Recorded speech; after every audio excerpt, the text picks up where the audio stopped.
pouquinho de transformação dos dados e como utilizá-los de forma inteligente para tomada de decisão no contexto veicular. Vou dar um tempinho aqui para que eles também se apresentem. Eu sou diretor de produtos da Tech Solutions e também da Tecnobank. Pode começar as mulheres primeiro. Ana Renata. Ordem alfabética, então, sempre sou eu, gente. Tentei sentar aqui para não ser a primeira, mas não tem jeito. Eu sempre pago a conta. Então, vamos lá. Eu sou a Ana Renata, eu trabalho na Cox Automotive do Brasil. A Cox é a maior empresa do mundo de soluções para o mercado automotivo. É uma empresa americana, mas está nos 5 continentes e, basicamente, é um monopólio lá fora. A Cox aqui dentro, no Brasil, tem apenas 4 anos. Estamos formando ainda as empresas. A gente possui mais de 40 empresas que tocam a esteira de compra e venda de veículo internacionalmente. E aqui no Brasil, das 40, a gente só tem 4, né? Então, é bem começando mesmo. Mas são empresas gigantescas, inclusive a Cox detém também um banco, que é um banco líder em Forplan, nos Estados Unidos, que dificilmente traremos para o Brasil, por todos os motivos que vemos, né, no penúltimo painel do Banco Central.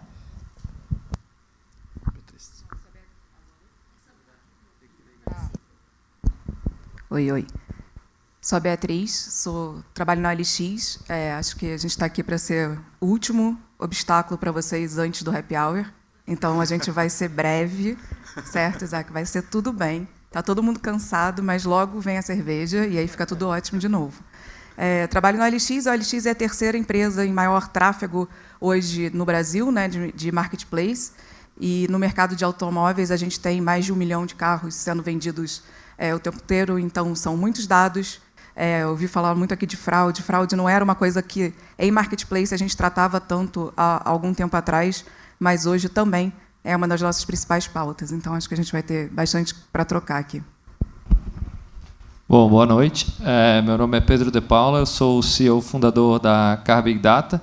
Car Big Data é uma empresa 100% brasileira, metade manezinha, metade paulista, né? E o nosso foco é trazer informações em veículos, né? A gente tem câmeras espalhadas pelas ruas aí em todo o Brasil, que toda vez que um carro passa na frente das nossas câmeras, a gente captura essa placa, o local, data e hora, e vai fazendo o nosso grande Big Data, sempre focado em prevenção à fraude, que, como foi comentado, aí tem muita coisa. O Brasil é um país muito criativo nesse tema, e também muito focado na recuperação de veículos, tanto os roubados, furtados, de bancos, de locadoras.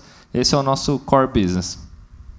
Perfeito. Nós vimos aqui diversos painéis durante o dia, e eu queria fazer uma pergunta justamente em relação a algum dos nossos temas, que foi LGPD e o uso desses dados de forma consciente, de forma adequada à Lei de Proteção de Dados. Que medidas de segurança são essenciais? Vou dirigir a Ana Renata e depois a gente vai distribuindo. São essenciais para lidar com essas informações, e o que as informações de dados de veículos têm a ver com os dados pessoais?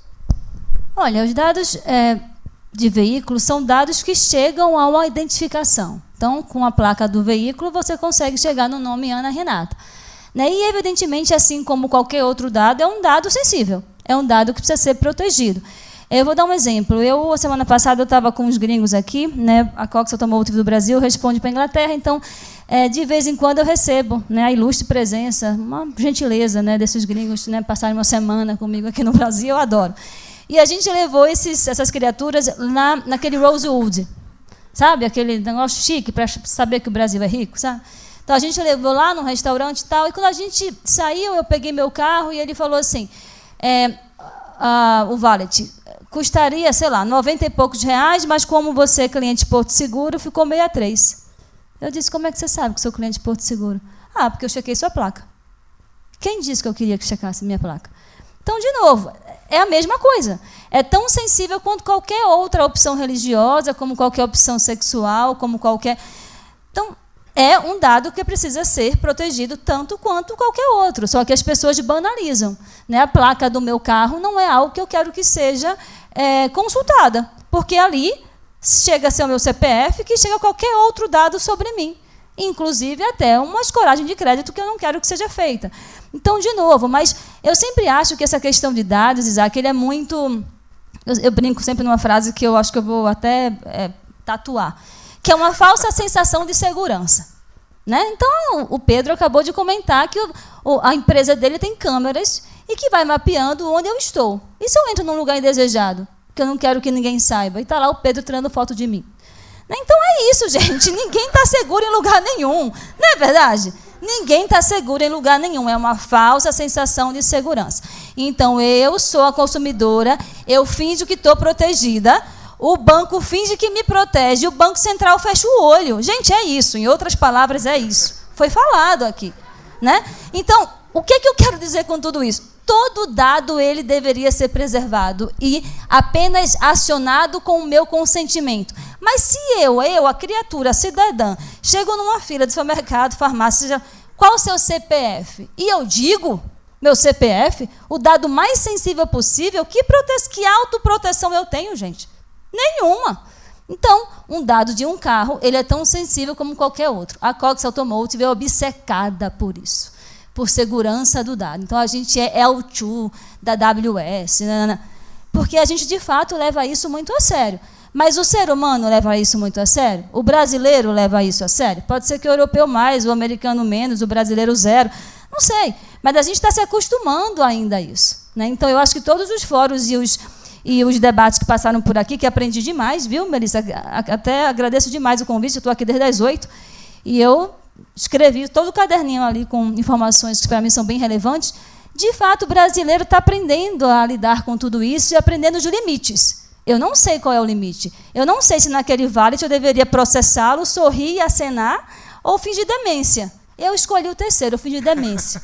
Eu estava doida para me livrar dos gringos. Eu botei ele no carro e fui-me embora.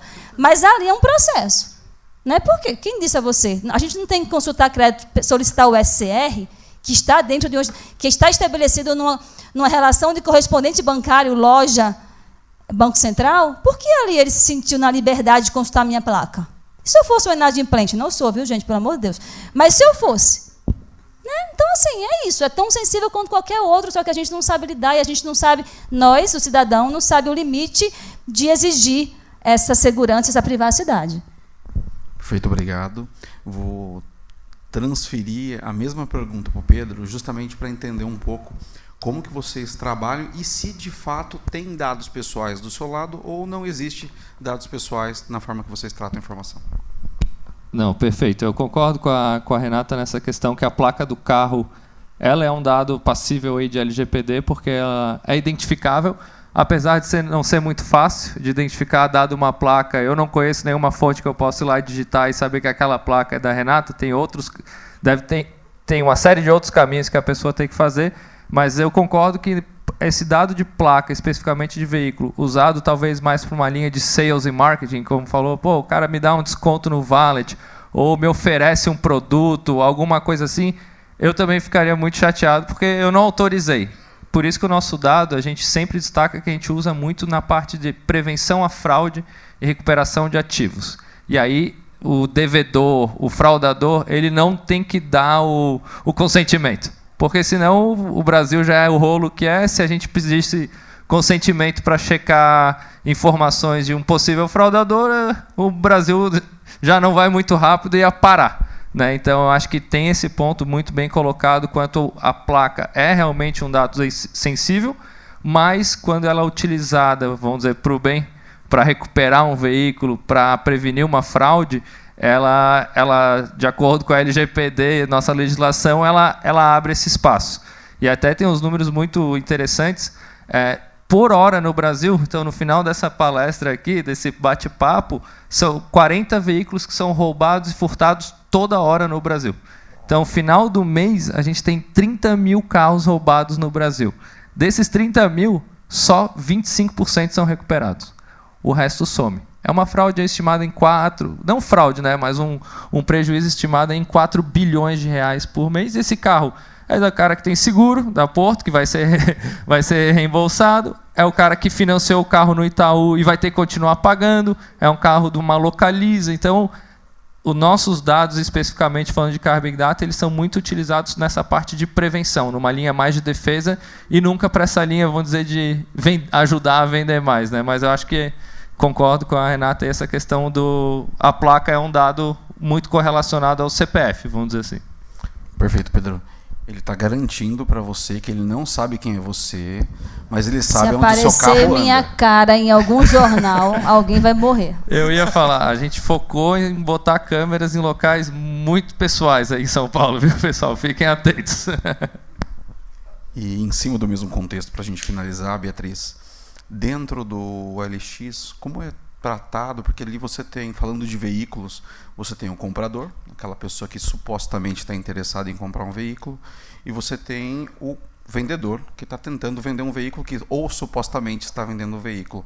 Como isso é validado de forma que você consegue garantir a segurança dos dados daquele possível vendedor, de forma que os dados do veículo não serão compartilhados com uma pessoa que está querendo os dados para cometer algum crime, eventualmente, e como vocês tratam essa informação e tomam as decisões internamente? Boa. Até complementando um pouco do que a Renata estava colocando e o Pedro, acho que assim, eu super concordo, a gente pode ter a tecnologia de ponta que a gente quiser, a gente tem dado infinito, mas enquanto a gente não tiver a educação da população sobre segurança digital, isso vai continuar sendo um problema. Então é isso, não adianta nada, a gente faz um monte de processos, telas, caminhos para que isso não aconteça, mas na hora que pergunta qual é seu CPF, você dá para nada. Você dá seu CPF para pegar a internet do lugar, para fazer umas coisas tão bestas no seu dia a dia.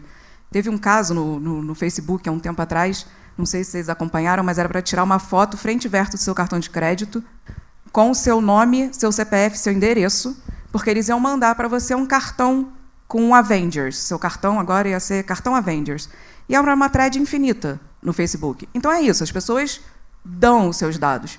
Se alguém pedir para qualquer coisa, então era ali cartão, com CV, sim, você podia pegar aquelas informações e fazer uma compra imediatamente.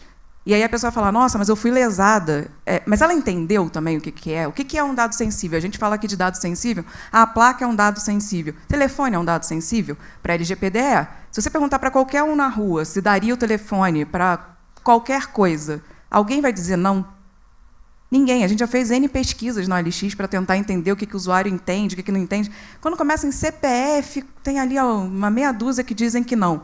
Mas telefone, e-mail, são coisas que as pessoas simplesmente dão sem nenhum cuidado sobre aquilo, né? Então não adianta a gente fazer um monte de tecnologia, usar um monte de dados, e no final o cara vai lá e dá a informação para ele. Como que a gente faz na OLX? A gente tenta evitar ao máximo que exista uma troca de informação entre os usuários.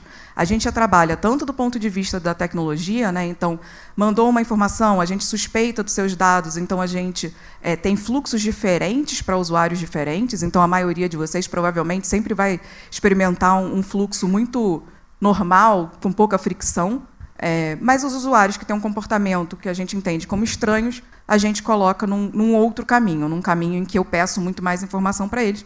São informações que a gente deixa armazenado na plataforma, mas a gente nunca exibe do comprador para o vendedor e nem do vendedor para o comprador. Mas, de novo, isso não era suficiente. A gente fez tudo isso, e aí o usuário entrava no chat e falava, me dá sua placa, seu Renavan, seu nome da mãe, seu signo, e o usuário passava um para o outro.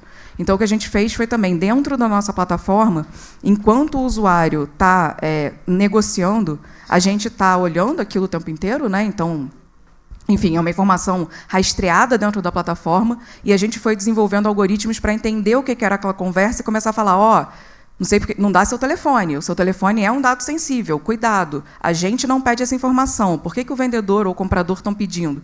Então, a gente foi tentando educar ao longo da jornada do usuário, na negociação, para tentar não só fazer com tecnologia a parte da informação, mas também de educação, para que ele ceda o menor número de dados possíveis durante uma negociação. Aproveitando o seu comentário, em cima desse contexto, das mensagens que são conversadas ali, que são dados, a gente está falando de dados, pode trafegar dados pessoais ou os dados do veículo. Existe alguma tecnologia por trás que vocês conseguem identificar o comportamento de um usuário e que ele fez uma pergunta para o Pedro, que está vendendo um carro, que aí, de repente, ele foi para o Manuel, que está vendendo um outro carro e que é diferente, e a partir do comportamento você entender que aquele usuário ele pode ser um possível malfeitor e vocês bloquearem o acesso ou, eventualmente, criar uma barreira para ele? Sim, na verdade, a área de prevenção à fraude da OLX é a área que mais tem tecnologia de uso de inteligência artificial e machine learning dentro da empresa, numa empresa que é uma empresa de tecnologia, né? Então, a gente tem bastante uso disso e a gente poderia ter bastante uso para venda, por exemplo, né? Vou identificar qual é a propensão à compra, a qualquer coisa, e a gente, no fundo, o que a gente acaba investindo mais é nessa parte de prevenção. Então, a gente é uma plataforma com 5 milhões de pessoas por dia. Todo mundo que está passando, a gente veio daqui, né? Sei lá, eu estava sentada ali, vinha andando até aqui, subi X degraus, o quanto a gente está conversando, há quanto tempo, tudo isso é informação, né? E muitos falam por aí que a informação é o petróleo da nossa nova geração. E é isso, se a gente não souber transformar... Eu só quero dirigir um carro. Então, o que eu preciso da gasolina ali na hora que eu vou no posto. Se eu não souber o que fazer com aquilo não me serve de nada. Então, não adianta ter todo o dado do planeta. Ter dado eu não diria que é fácil, mas alguém falou aqui que era commodity. Mas se você souber trabalhar esse dado, aí você tira a grande riqueza do que você está fazendo. Então, o que a gente faz é olhar 100% das informações que são deixadas pelos nossos usuários.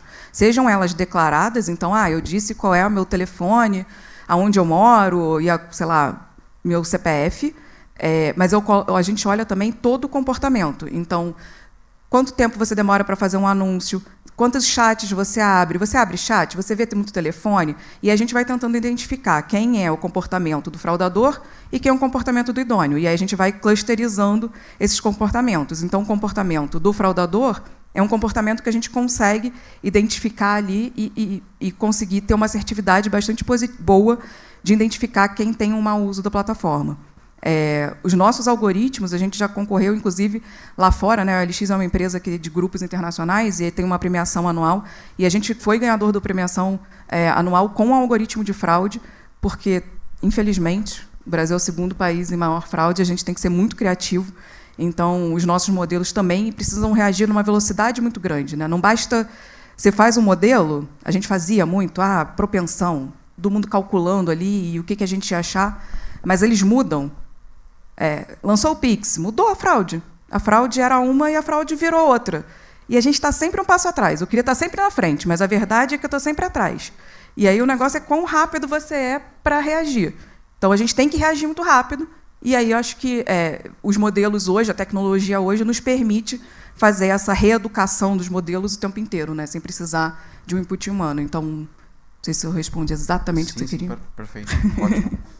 E mudando agora um pouco de contexto, saindo de LGPD, entrando já na tecnologia, falando um pouco de implementação, eu acho que talvez a Ana Renata tenha alguns desafios para compartilhar conosco de como vocês conseguiram. Vocês compraram algumas empresas aqui no Brasil e teve que criar todo um contexto de migração de dados, tratamento de dados, limpeza de dados, produtos que já estavam prontos e que vocês precisaram rever, às vezes até descontinuar algum tipo de produto a partir da tomada de decisão em cima da análise desses dados. Como foi esse desafio de implementar, migrar e tomar decisão do que ficava no mercado, o que não ficava e a forma que vocês venderam, porque vocês mudaram totalmente a forma da empresa trabalhar depois de algumas aquisições? Que na verdade assim, a Cox Automotive, ela tateia o mercado brasileiro há uns 15 anos, mas ela está no mercado brasileiro mesmo como Cox Automotive há apenas 4 anos. Então, nesses 15 anos, se a gente quiser considerar assim que a Cox está aqui por 15 anos, já foram 3 empresas compradas, mas dessas 3 empresas, 2 nem existem mais, porque, de fato, é um modelo muito diferente do modelo que se esperava que fosse. O mercado brasileiro, gente, realmente não é para amadores, não é para gringo. Eu sempre falo isso, assim, tem que ter realmente o sangue brasileiro para saber como é que o brasileiro funciona e ter um estômago brasileiro também. Então, quando houve aí a compra dessas 2 empresas, logo no início, há 15 anos atrás, na verdade foi uma compra e uma parceria, é difícil explicar para gringo, como alguém aqui comentou também, o que é um boleto. Assim como o boleto, tem várias outras particularidades do mercado automotivo brasileiro que o gringo não faz ideia que se exista. E, de fato, dá medo, né? Dá medo. Então, dá medo de um mercado desconhecido, dá medo de um mercado enorme, que é o mercado brasileiro, e dá medo também de um país que não fala a língua o inglês, né, como sua primeira língua. Então, dessas 3 empresas, apenas a terceira, de fato, que é a Molicar é a única precificadora de veículo do Brasil. Com a compra da Molicar, mais ou menos em 5 anos, nós trouxemos a Cari Blue Book, que é a maior precificadora do mundo, que é uma precificadora com base em dados. Então, tudo que a gente faz é, de fato, coletar trilhares e trilhares de dados do mercado brasileiro, de como essa venda, essa transação se comporta, para que a gente possa precificar o veículo com precisão e por tipo de transação. E, de fato, isso é uma mudança de mentalidade completamente para o mercado brasileiro. Então, a gente atende hoje a indústria inteira do Brasil, inteira, 100% dos bancos, financeiras, seguradoras, locadoras. E quando você chega para um banco e fala, olha, a maneira como você precifica vai te dar um prejuízo, e aqui eu fiquei muito feliz porque vários fóruns que eu assisti aqui, eles falaram pedaços da nossa esteira. A gente é a esteira inteira, né? Eu sempre falo que a precificação é o começo e o fim de tudo, porque você precifica o veículo para transacionar, para vender, e você precifica para retomar, e precifica para remarketizar. Então, o preço acompanha a vida do veículo, e, de fato, é algo muito científico, né? O brasileiro ele costumava subestimar o preço. Né, apenas, eu acho que custa, vinha lá, né, eu vou entregar meu carro aqui na troca, deixa eu chamar aqui o meu vistoriador. Aí vem o fulano, estava lavando o carro, faz cara de conteúdo, dá uma voltinha no carro e diz que custa tanto. Né? Com base em quê, meu querido? Com base no que eu quiser. E é assim que sempre foi, mas graças a Deus veio a pandemia, e a pandemia estremeceu muitas verdades. E a inadimplência, que aqui foi falado um pouquinho antes, veio para abalar essas verdades, né? Porque é isso, gente. Quando a área de crédito concede um crédito, ele não concede achando que vai ser um casamento feliz até o final. Ele concede sabendo que em algum momento terá inadimplência, pode ser mais cedo ou mais tarde. E o preço é um ativo que, primeiro, ele me dá a qualidade da loja. Como assim, Renata, a qualidade da loja? Se é uma loja que ela superfatura o carro com recorrência, é uma loja, sim, com uma tendência a ser fraudulenta, porque ali ela está usando a precificação do veículo, manipulando o preço do veículo para embutir trilhares de outras coisas ali, inclusive uma blindagem, inclusive um acessório, inclusive mascarando uma entrada. Toda essa manipulação que a loja faz, gente, com o banco, e que isso é sabido, eu não estou trazendo aqui como nada de disruptivo, que não é conhecido, todo mundo sabe, é de fato uma relação entre loja e banco que sempre existiu. Então, o que a Cox Automotive faz com suas empresas, e o preço é um elemento muito importante, qual é a qualidade da transação, qual é a qualidade da loja, o quanto que a loja está disposta a ser verdadeira e sincera ali. E quando essa relação ela é frágil no preço, tenha certeza, ela é frágil na renda, ela é frágil no CEP, ela é frágil no cônjuge, porque aí a loja vai criar um cenário ideal para aquela proposta ser aprovada ou para virar aprovável. Então, é isso. Dado é tudo isso. E o dado não é somente o elemento em si. O dado é a comunhão desses elementos que vai me ditar um comportamento. E o comportamento é o próprio dado, que é o tal do score. O score de uma loja é isso. Como é que ela se comporta na relação comigo. Comigo, banco, e aí vai. Cada banco vai ter o seu tamanho de estômago. Né? Então, a gente poderia ficar até meia-noite aqui conversando, mas eu sei que tem um happy hour, eu vou me controlar. E uma outra pergunta. Você tem dentro da sua carteira de clientes que usam o dado que você vende de forma incorreta e que você precisa dar uma orientação? Jesus! Só todo dia. Então, o que a gente fala? Gente, me desculpe, viu? Eu sou muito sincera. Eu tenho um sincericídio que é péssimo. Mas, veja bem, a gente fala a seguinte coisa. A gente, quando vende um dado, a gente vai atachado no e-mail, agarrado no e-mail.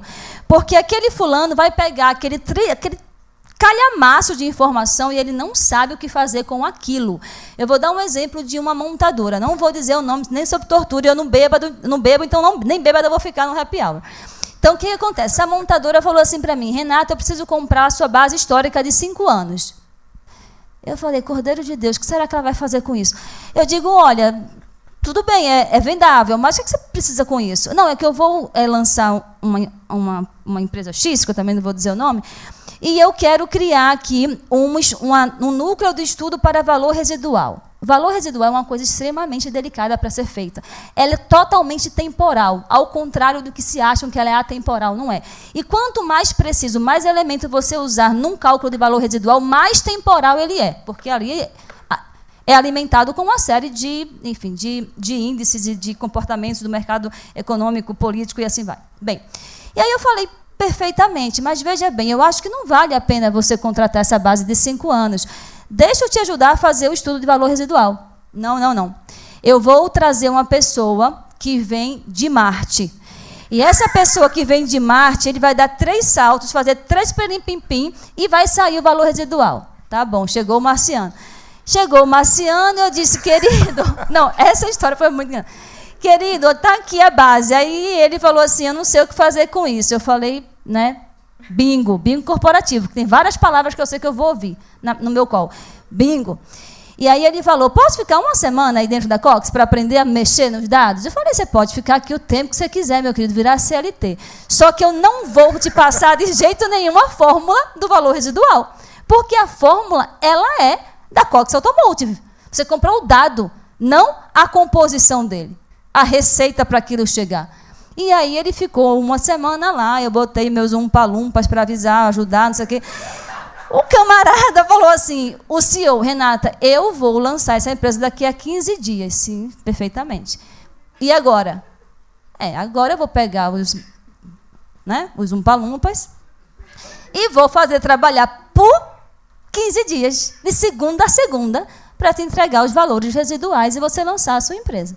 Então, foi isso que a gente fez. Dado não é algo simples para se manipular, pelo amor de Deus. Não acha que juntar CPF com data de nascimento, deu uma informação. Não deu, meu querido. Não deu. Então, a Melissa sabe disso melhor do que eu. Exige muito conhecimento sobre aquilo. E as áreas de crédito elas estão cada vez mais se debatendo para entender dentro dos bancos como que eu uso isso. Quer ver um dado que ele é mentiroso e vale ouro para a área de crédito, e você vai me ajudar a corroborar isso, Bia, é KM. Você não tem como saber o KM do carro. Na OLX, a loja vai publicar um KM, na Web Motors ele publica outro. Se o banco pedir, é outro. É sempre assim. Se o banco pedir, é sempre 8 mil. A verdadeira é 80 mil. Então, tem dado que você nunca vai saber. Ou você vai ter que ter mecanismos para isso e, literalmente, acreditar que o seu cálculo está te defendendo um pouquinho, ou você esquece e nem pede, vai pedir um dado que não vai usar, só vai poluir a sua jornada. Eu falei que eu falo muito, eu estou medicada, mas não está resolvendo, gente. Beatriz, quer comentar? Fica à vontade. Antes eu queria muito agradecer por participar. Eu já vi a Renata falando em vários fóruns, e eu sempre achei o máximo. Então agora eu estou achando muito mais divertido estando no palco. É a melhor companhia. O Pedro, você também, mas é que a Renata é... As mulheres são as melhores. Até me perdi, desculpa. Sobre... A gente vai superar o Banco Central. Vai não, porque eu estou apaixonada pelo Ângelo, gente.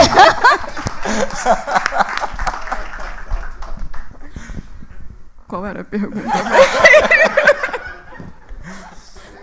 Me ajuda nessa. Ela fez um comentário para ver se você Calma que o nosso mediador teve um AVC. Em relação a cadastro de dados, inclusive o dado de KM. Boa. Eu super concordo. Assim, acho que a tendência de todo mundo, que nem eu falei, tem o teu petróleo e tem o que você vai transformar na gasolina.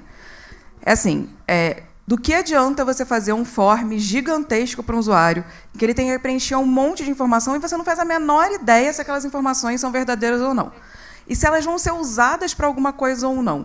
Né? Acho que hoje em dia a gente tem tanta tecnologia para ajudar em várias partes e conseguir auto-preencher muito para o usuário. Então, eu fico bastante aflita com... Inclusive, na OLX, assim, é uma briga que eu tenho constantemente com o meu time de como que a gente reduz a informação que a gente pede ao invés de adicionar informação. Acho que a gente já está... Alguém falou aqui também sobre jornada, né? A gente está na época da jornada. E eu dou graças a Deus que eu trabalho em produto e essa é a minha vida. Então, assim, para pagar meu salário, jornada tem que ser o principal. A 3M nunca pode abandonar os post-its, porque é essa a minha vida. Mas o que a gente quer é uma jornada que seja fluida e que tenha informações que vão trazer alguma coisa para a gente. Estava discutindo ontem, a gente está pedindo uma informação lá qualquer hoje de auto. Eu falei, cara, é tão contra a usabilidade do usuário e eu não estou usando essa informação para nada. Para que eu estou pedindo? Aí fica lá armazenado num banco eternamente. Não, mas um dia eu posso querer usar isso.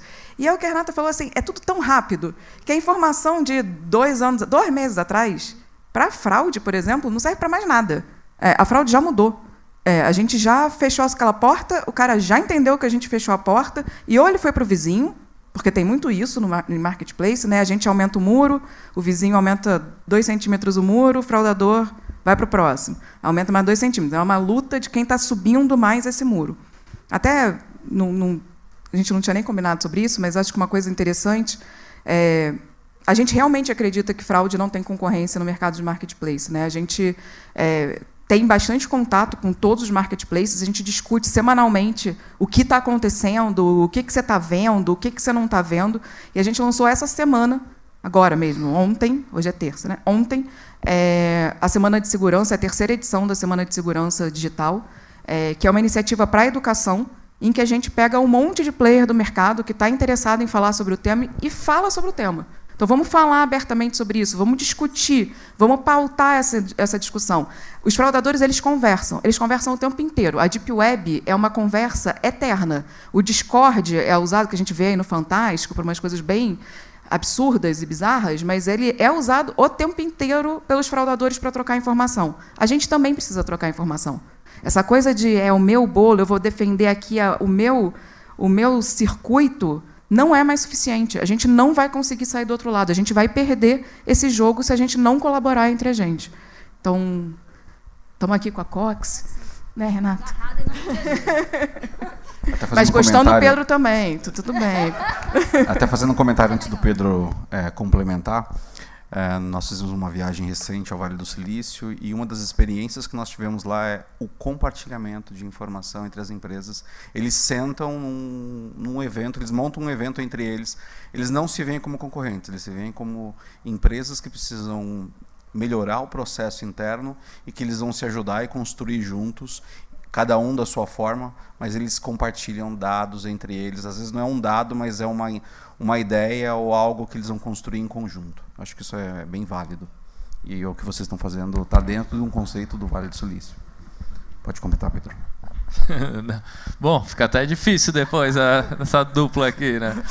Não, mas essa questão que foi comentado aí muito da jornada de dado do cliente, e cada vez mais as empresas tendem a querer pedir menos informações para facilitar esse onboard, aí os post-its vão diminuindo dentro dessa camada, e ao mesmo tempo eu sinto que cada vez mais a gente não pode abandonar algumas camadas, porque aquele 5% de fraudador, ele impacta 90% lá da fraude. Então, dos 100 clientes que eu recebo, eu tenho que parar todo mundo por causa daqueles 5%, né? Então eu vejo que cada vez mais essa troca de informação, e a gente trabalha muito com seguradora, a gente atende hoje quase todas as seguradoras, eles têm lá os comitês de prevenção à fraude, comitê de recuperação de veículo, um ajuda o outro vai dizendo, eu estou tomando esse tipo de fraude, vamos tomar algum tipo de ação, porque eu vejo que para quem está aqui é muito chato quando a gente às vezes tem que ir até para a própria OLX e cai no caminho errado por algum motivo, né? Acessou um computador novo, a gente vê cada vez mais.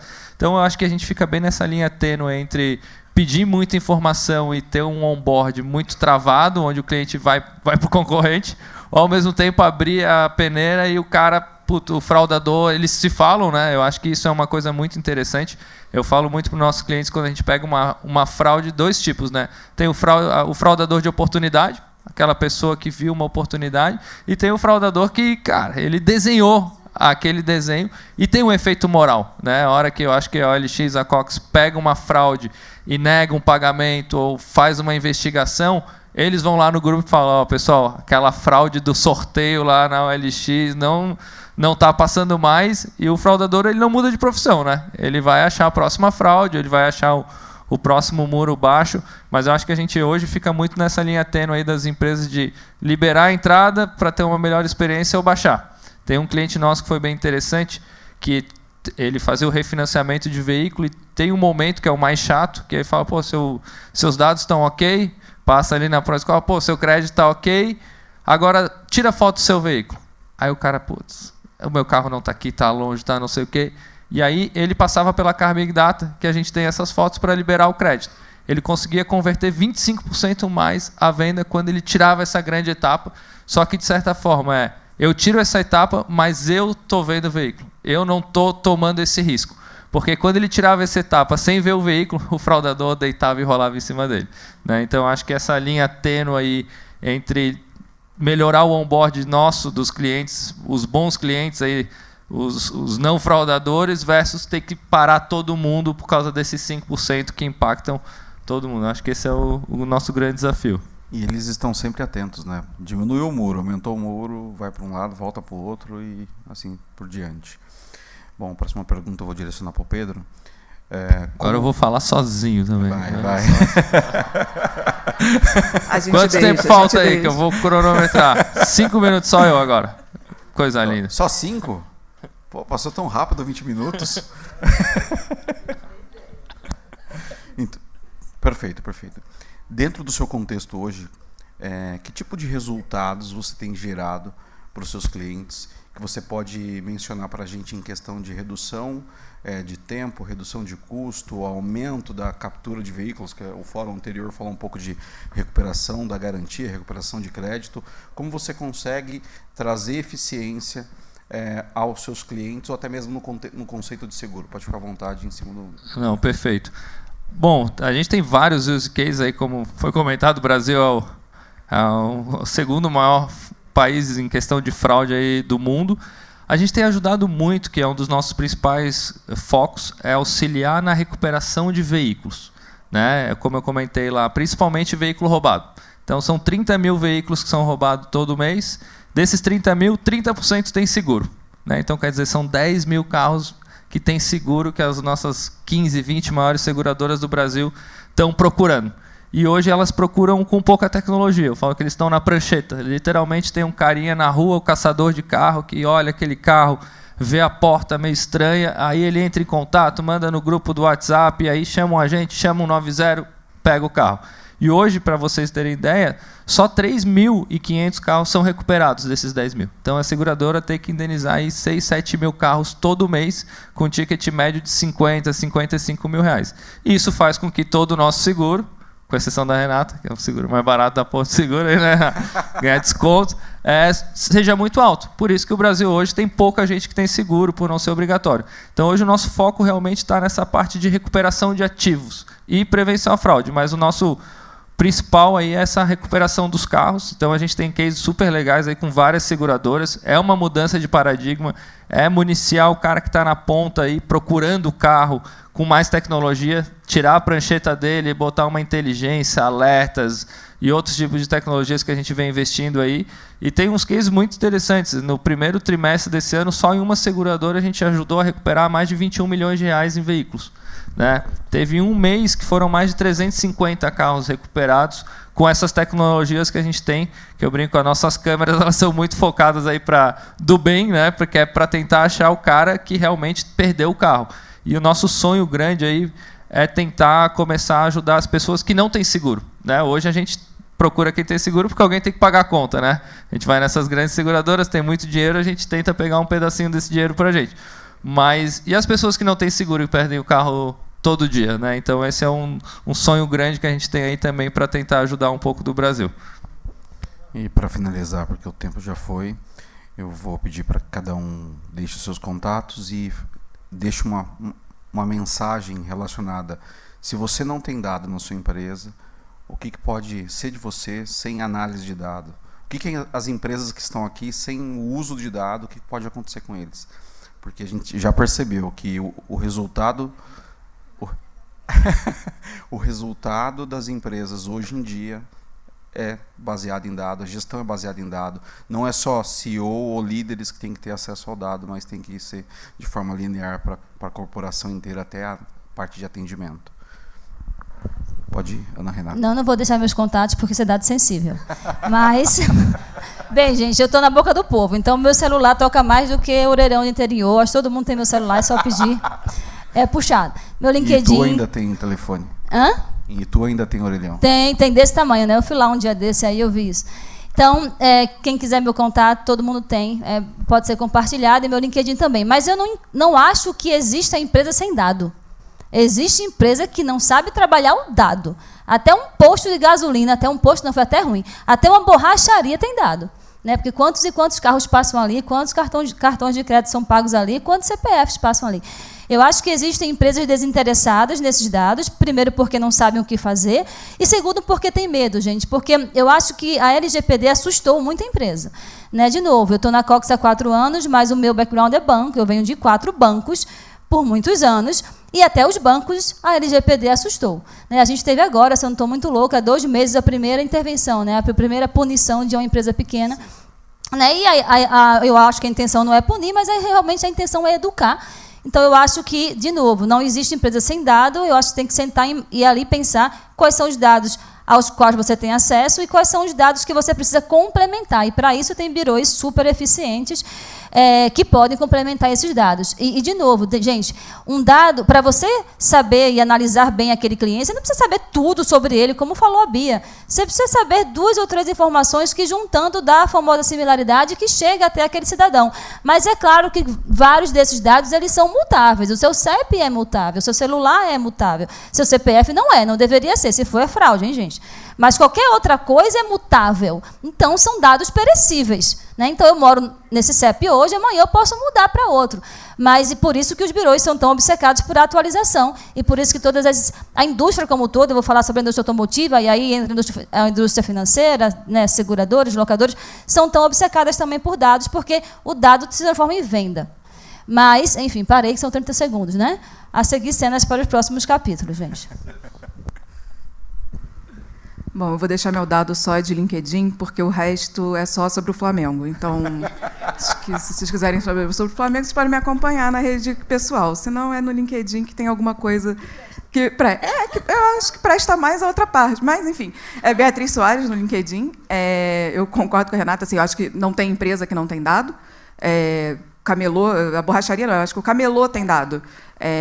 Então, mas, de novo, eu acho que a gente precisa saber usar os dados, coletar o dado não é suficiente. A gente precisa saber o que fazer com ele.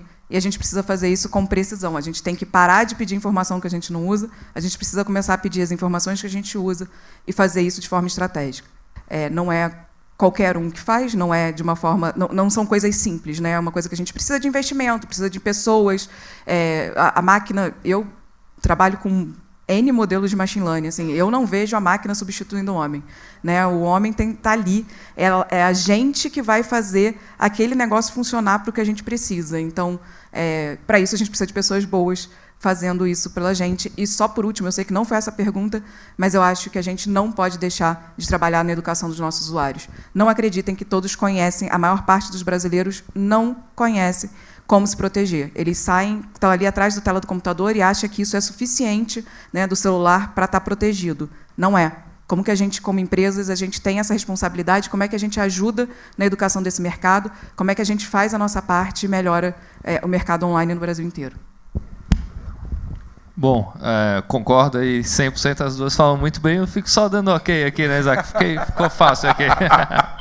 Não, mas eu concordo aí plenamente, eu acho que é uma empresa que não trabalha dados, ela vai morrer muito rápido, se já não morreu, se está aqui, provavelmente aqui todo mundo trabalha com dados. Eu acho que cada vez mais o investimento, não só na aquisição do dado, mas na geração de inteligência em cima desse dado, acho que foi comentado várias vezes aí, agora tem IA, machine learning, modelos, tem 1 milhão de coisas para fazer, mas começar a transformar o dado cru em dado inteligente, usado o próprio score, que eu acho que vai fazer os business realmente darem uma alavancada, e eu acho que tentar trazer variáveis que não são comuns, né? A gente acaba falando, me vê o CPF, a data de nascimento, o CEP, eu vou presumir renda em cima do CEP, em cima disso, mas tentar pensar em dados que ninguém pensou. Eu acho que isso que vai fazer realmente o business dar uma alavancada, ou para vender mais, ou para criar uma camada um pouco mais protetora aí nessa parte de fraude. Mas usem dados, comprem dados, né? A gente vende dado, então é isso aí.